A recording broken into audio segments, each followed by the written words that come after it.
Je suis Maria Soubeyran, née à Montpellier en l'an 1602.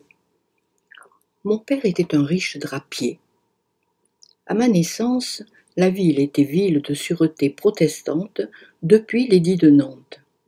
J'ai donc grandi au cœur de cette belle cité huguenote, protégée par les fortifications, construite voilà longtemps par une corporation d'habitants de la ville, les ouvriers de la commune Clôture.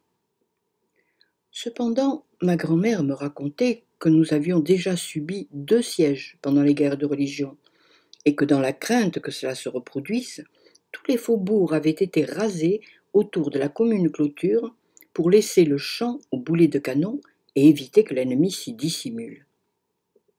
Depuis, catholiques et protestants ont coexisté, même si des conflits politiques réguliers mettaient parfois le feu aux poudres. Puis le calme revenait et la vie reprenait. Mais les rapports avec le roi de France devenaient de plus en plus tendus. Lorsqu'il assiège nos voisins de Montauban, nous comprenons que notre tour va bientôt arriver. Alors nous nous préparons.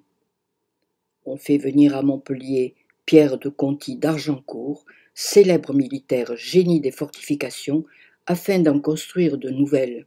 Les remparts de la commune Clôture ne pouvaient jouer un rôle défensif suffisant face aux nouvelles pièces d'artillerie.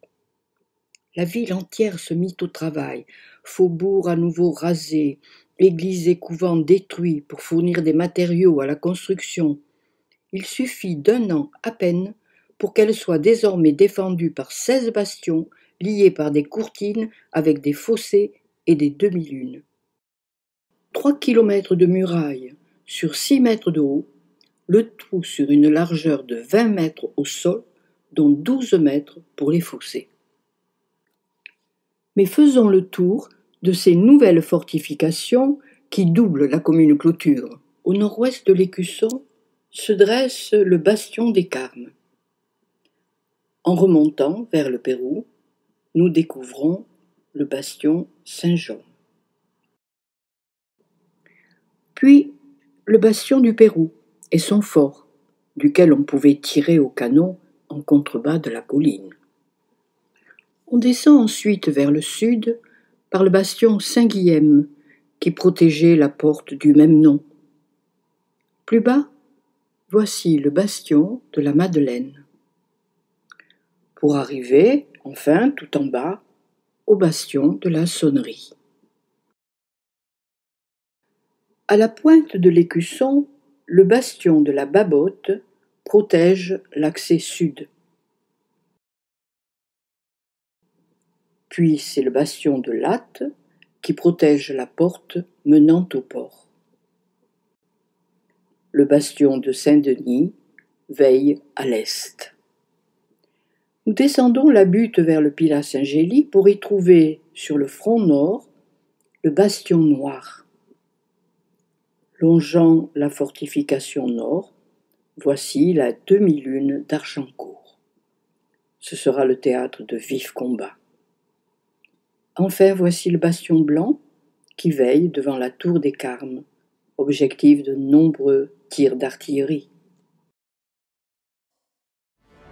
Le jour de mes 20 ans, le roi de France lui-même vient établir son campement aux portes de Montpellier avec 14 000 soldats et 43 pièces d'artillerie.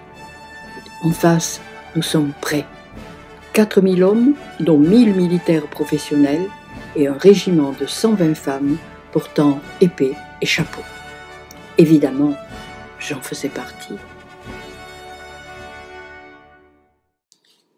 Début septembre, les troupes du roi installent leur camp sur le front nord. Ils creusent aussitôt des tranchées pour se protéger des canons et des mousquets. Derrière ces tranchées, ils installent leur artillerie, qui commence immédiatement à nous bombarder d'une centaine de canonnades par jour et une cinquantaine la nuit. Des milliers de boulets de canon ont ainsi été tirés sur la ville et la vieille tour des Carmes a commencé à s'écrouler. Mais les fortifications d'Argencourt étaient construites pour résister aux canons. Ils creusèrent alors des tranchées jusqu'au pied des fortifications de façon à mener leurs troupes à couvert jusqu'à la ligne de front. Et le 24 septembre, quand tout fut prêt, après 21 coups de canon, l'assaut fut lancé. Des centaines de soldats s'avançaient vers nous à découvert, et nous les arrêtions du haut du mur avec nos mousquets. Ce fut un carnage. 3 assauts furent lancés, 3 assauts furent stoppés. Le champ de bataille était maintenant couvert de cadavres. Alors, quittant notre bastion, nous enjambons les corps et avançons jusqu'à prendre la première tranchée. Après avoir récupéré armes et outils, nous y mettons le feu, que nous alimentons avec des sarments enduits de pois.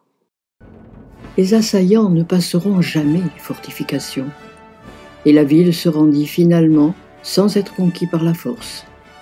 Mais c'était la fin de l'histoire de Montpellier, ma ville rebelle, sur laquelle allait bientôt s'abattre la terrible répression des dragonnades.